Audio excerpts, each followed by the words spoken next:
भाई क्या देख लिया मैंने यार, क्या देख लिया England. What have you done Thomas Tuchel, what have you done. Golden generation it's coming home. भाई तुम फुटबॉल खेलना तो सीख लो यार। मतलब कैसे कोई ये मैच कैसे हार सकता है यार। तुम 1-0 अप गए और उसके बाद तुमको लगा कि भाई तुम आधा घंटा, नहीं तुम 35-40 मिनट्स तुम मेसी और मेसी के अगेंस्ट डिफेंड करोगे। तुमने भाई क्या कर दिया ये। भाई इतनी इतनी गंदी गेम, इतनी गंदी टैक्टिक्स मैंने आज तक नहीं देखी। भाई इसका मांस कटाओ, थॉमस टुchel का मांस कटाओ, इसके अंदर गैरेथ साउथगेट निकलेगा। भाई मतलब ऐसा लग रहा था कि मैं गैरेथ साउथगेट की टीम देख रहा हूँ। थॉमस टुchel ने जितनी इज्जत कमाई थी, जितनी इज्जत कमाई थी, सारी की सारी उसने गवा दी। इसके बाद उसकी सैकिंग तो पक्का बनती है। मतलब क्या भाई, एक पॉइंट पे 6 डिफेंडर्स खेल रहे थे इंग्लैंड के। मतलब मैं तो तभी समझ गया था कि ये हारने की रेसिपी आ गई है। जैसे इसने एंथनी गॉर्डन को हटा के कौनसा को अंदर लाया, मैं तभी समझ गया था कि ये 5 एट द बैक गया है। तो भाई ये गया भाई।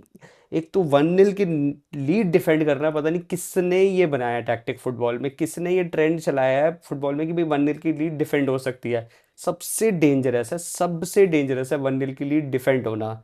तो भाई मेरे पास तो भाई वर्ड्स नहीं है। मतलब इंग्लैंड की टीम बेटर टीम थी, बट अर्जेंटीना ने बेटर फुटबॉल खेली है। अर्जेंटीना ये मैच डिजर्व करती थी। मतलब तुम कैसे कर सकते हो यार, तुम ये कैसे कर सकते हो, तुम मेसी के अगेंस्ट ये कैसे कर सकते हो। और सबसे बड़ी बात है कि मेसी ने आज कोई इतनी बड़ी कोई मास्टर क्लास नहीं दिखाई। बट स्टिल यार, अगर तुम मेसी को ही मार्क करते रहोगे तो बाकी प्लेयर्स अर्जेंटीना के बेकार नहीं है इतने। वो भी खेल सकते हैं। ठीक है, और आपने क्या सब्स्टिट्यूशंस खिलाई। मतलब आपने सबसे पहले गलती आपकी, आपने एंथनी गॉर्डन को बिठा के कौन सा को आप लेके आए, आप 5 एट द बैक गए, जो कि कभी नहीं जाना चाहिए भाई। 4 एट द बैक ठीक था, क्या दिक्कत थी। उसके बाद आप डैन बर्न को लेके आते हैं और आप निको राइली को लेके आते हैं। मतलब आप 6 प्लेयर्स खेल रहे हो, आप 6 डिफेंडर्स खेल रहे हो। 1-0 की लीड पे आप 6 डिफेंडर्स खेल रहे हो।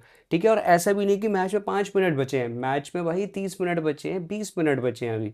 ठीक है, और एक पॉइंट पे मतलब आपके सारे के सारे डिफेंडर्स लास्ट में डिफेंडिंग कर रहे हैं। भाई डिफेंडर्स का यही रहता है, जैसे ही तुम डिफेंडर्स को डिफरेंट पोजीशंस में खिलाओगे, उनको भाई वहाँ पे खेलना नहीं आता।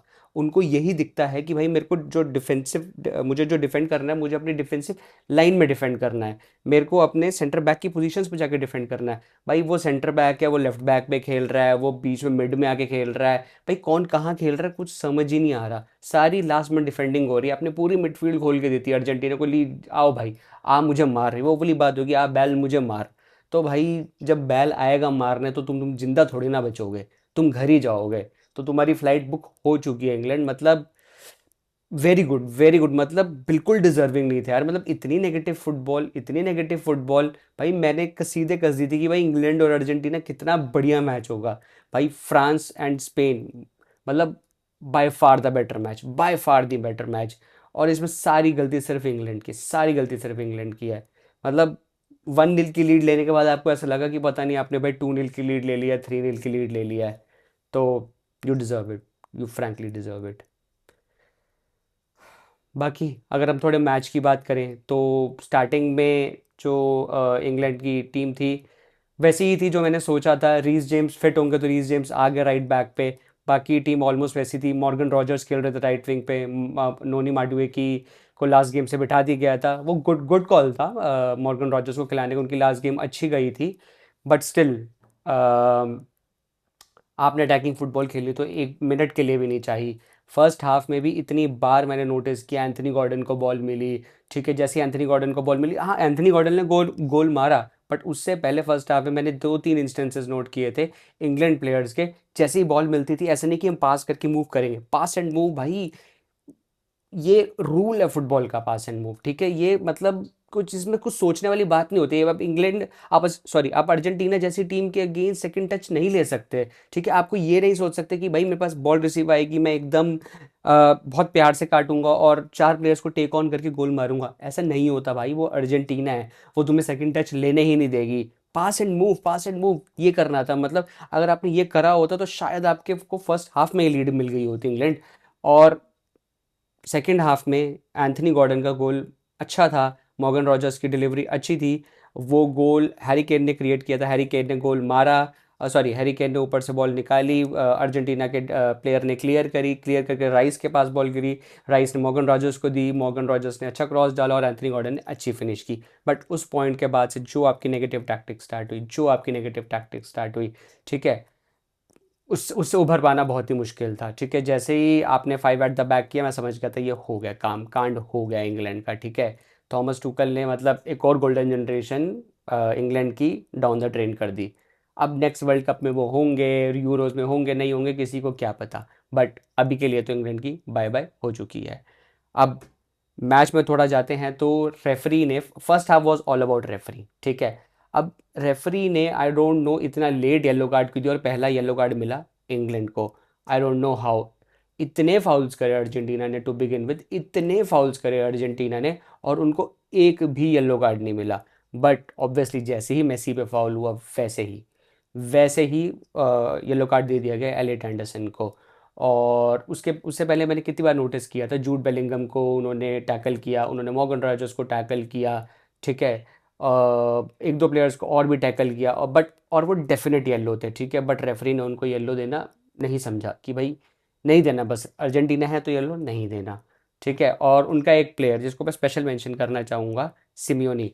अगर आप लोग ला लीगा देखते हैं, आपको एटलेटिको मैड्रिड का मैनेजर का नाम पता होगा, डिएगो सिमियोने। अरे भाई वो सिमियोनी जो खेल रहा था वो उनका बेटा भाई, ये तो मुझे पता ही नहीं था। अलग ही नेपोटिज्म चल रहा है भाई फुटबॉल में भी नेपोटिज्म चल रहा है, बॉलीवुड में तो चलता ही है और यहाँ पे भी चल रहा है। बट स्टिल भाई मतलब अर्जेंटीना ने अच्छी गेम खेली, टू बी ऑनेस्ट अर्जेंटीना ने अच्छी गेम खेली। फर्स्ट हाफ रेफरी का था, बट सेकंड हाफ में जाते ही Argentina were the better team after England's goal. England का गोल मारते ही right substitutions at the right time. ठीक है, और ऑब्वियसली आप अर्जेंटीना जैसी टीम को पूरा खोल के दे दोगे अपना, एकदम ही खोल के दे दोगे डिफेंस मिडफील्ड की, भाई आओ भाई तो बस मुझे हिट करता रहा, हिट करता रहा, हिट करता रहा, और तो भाई गोल तो लगना ही था। मतलब special mention to Jordan Pickford. उस जॉर्डन पिकफोर्ड ने दो तीन बहुत अच्छे सेव्स किए जो इंग्लैंड के शॉर्ट शॉर्ट गोल्स हो सकते थे, सॉरी अर्जेंटीना के गोल्स हो सकते थे। अर्जेंटीना ने एक आध इंस्टेंस में ओपन चांसेस मिस भी करे, मैकेलिस्टर ने 90 मिनट्स के बाद पोस्ट पे मिस भी किया। ठीक है, बट स्टिल स्टिल अर्जेंटीना, इतना होने के बाद भी अर्जेंटीना जीत गई। इंग्लैंड को फिर भी दिमाग में नहीं आया कि भाई हम थोड़े कुछ बढ़िया सब्सिट्यूशंस कर ले, थोड़ी बढ़िया फुटबॉल खेल ले। एंड तक आते आते तो थॉमस टूकल ने उनको बढ़िया फुटबॉल खेलने का लायक ही नहीं छोड़ा था, क्योंकि 6 डिफेंडर्स थे पिच पे। जैसे 2-1 डाउन गए, फिर उन्होंने आइवन टोनी और रैशफोर्ड को लेके आए वो 95th मिनट पे। ठीक है, तब तो ऑब्वियसली ऑलरेडी गेम खत्म हो चुकी थी, उसका कोई मतलब नहीं था जब वो उनको लेके आए। ठीक है, अब अर्जेंटीना की दोस्तों थोड़ी तारीफ कर लेते हैं। अर्जेंटीना में पहला गोल मारा एंजो फर्नांडिस ने, जो कि बहुत अच्छा गोल था। ठीक है, बट इसमें गलती इंग्लैंड की थी, क्योंकि उस पोजीशन से उनको इतना इजी शॉट मिलना ही नहीं चाहिए था। गोल बहुत अच्छा था, गोल बड़ा ही टेक्निकली साउंड गोल था, बॉक्स के बाहर से था, बट उनको इतनी स्पेस ही नहीं मिलनी चाहिए थी कि वो वहाँ से शूट कर पाएँ without any resistance from England. But उन्होंने बहुत आराम से शूट ली, पूरा बना के शूट ली, बना के गोल मारा, और जॉर्डन पिकफोर्ड को उसको सेव करने का कोई चांस नहीं था। ठीक है, और उसके कुछ ही 5 से 10 मिनट बाद मैकेलिस्टर ने एक शूट लिया लेफ्ट साइड से, जो कि पोस्ट पे जाके लगा, और रिबाउंड पे जैसे ही बॉल आई, उसके बाद बॉल मेसी के पास पहुंची, मेसी ने डाला क्रॉस, और लाटोरो मार्टिनेज जो कि पिछले कुछ एक आध मैच में भी उन्होंने बहुत इंपॉर्टेंट गोल मारा था। ठीक है, तो और लाटोरो मार्टिनेज ने विनिंग गोल मारा, और जैसे ही विनिंग गोल लगा, थॉमस टुकल को लगा कि यार ये मैंने क्या कर दिया भाई, वो पहले लगना चाहिए था, कि तू ये क्या कर रहा है भाई, क्या कर रहा है अर्जेंटीना के अगेंस्ट।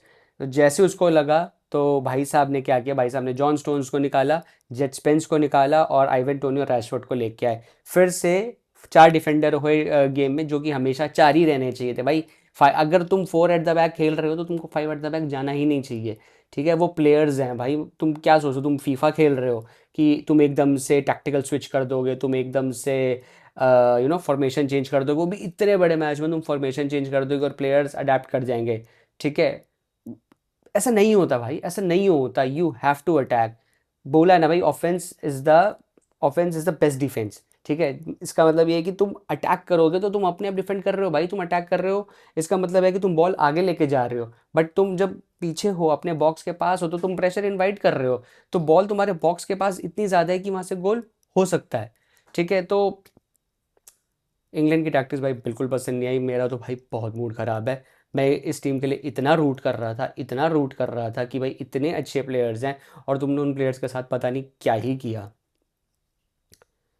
इन एनी केस, अब हमारा फाइनल सेट हो गया है, अर्जेंटीना वर्सेस स्पेन, जो कि एक डिजर्विंग फाइनल है। मतलब फ्रांस वर्सेस स्पेन के मैच में भी Spain were the deserving winners, और अर्जेंटीना और इंग्लैंड के मैच में भी 1-0 के बाद तो पक्का Argentina were the deserving winner. आप पूरी गेम देखोगे तो Argentina is the deserving winner, ठीक है। तो फाइनल बहुत अच्छा होने वाला है, अर्जेंटीना और स्पेन। देखो, फर्स्ट हाफ में यहाँ पे भी कुछ ज़्यादा इवेंटफुल नहीं था, इतने बड़े मैच में टीम्स रिस्क लेने से थोड़ा सा डरती हैं, थोड़ा सा घबराती हैं, इतनी जल्दी रिस्क लेती नहीं है। तो हमेशा सेकेंड हाफ थोड़ा गोल्स वाला होता है और उसमें फर्स्ट गोल बहुत इंपॉर्टेंट होता है। जैसे ही फर्स्ट गोल लगता है तो उस टीम को ऐसा लगता है कि भाई हमारे फेवर में शायद मैच शिफ्ट हो रहा है, ठीक है। और तब आपको इंग्लैंड जैसी गलती नहीं करनी होती है, आपको अपने शेल में नहीं जाना होता, आपको अपनी तब भी नेचुरल गेम खेलनी पड़ती है, ठीक है। क्योंकि जो टीम सेमीफाइनल तक पहुंची है वो भी कोई पागल नहीं है। अगर वो 1-0 डाउन चले गए हैं इसका मतलब ये नहीं कि उनको खेलना नहीं आता, वो बिल्कुल खेल सकते हैं, ठीक है। पर पर आपको ये भी सोचना चाहिए कि जस्ट बिकॉज आप 1-0 ऊपर चले गए हो इसका मतलब ये नहीं कि आप बस सिर्फ डिफेंस डिफेंस डिफेंस करते रहोगे, ठीक है। अब आप स्पेन के मैच से थोड़ा सा सीखते। स्पेन ने 1-0 अप जाने के बाद भी बॉल का कंट्रोल नहीं छोड़ा, उन्होंने फ्रांस को इतना ज़्यादा अपने ऊपर अटैक, इतना ज़्यादा प्रेशर अपने ऊपर डालने दिया ही नहीं फ्रांस को कभी भी। तो अब अर्जेंटीना और स्पेन का फाइनल मैच हो रहा है, जो कि भाई दोस्तों बिल्कुल मत मिस करना, ठीक है। फीफा का वर्ल्ड कप का फाइनल है, आई नो थोड़ा कभी कभी फाइनल थोड़ा बोरिंग होता है क्योंकि बहुत बड़ा गेम होता है, तो वो टीम्स प्रेशर लेने थोड़ा रिस्क लेने से थोड़ा डरती हैं, थोड़ा घबराती हैं स्टार्टिंग में। बट ऑब्वियसली किसी ना किसी को तो जीतना ही है। तो अब अर्जेंटीना और स्पेन के मैच ज़रूर आप देखना, मैं उसका मैच प्रीव्यू ज़रूर डालूंगा, बहुत जल्द डालूंगा उसका मैच प्रीव्यू, तो उसका मैच प्रीव्यू ज़रूर चेकआउट करना। तो मिलते हैं हम लोग नेक्स्ट वीडियो में, मैं थोड़ा अपना मूड को ठीक करने की कोशिश करता हूँ। हम लोग नेक्स्ट वीडियो में मिलते हैं। बाकी यार, मैं रातें काली कर करके आप लोगों के लिए इतने अच्छे एनालिसिस लेके आ रहा हूँ, तो प्लीज़ यार लाइक करो, शेयर करो, सब्सक्राइब करो, and I will see you guys in the next video. Thanks.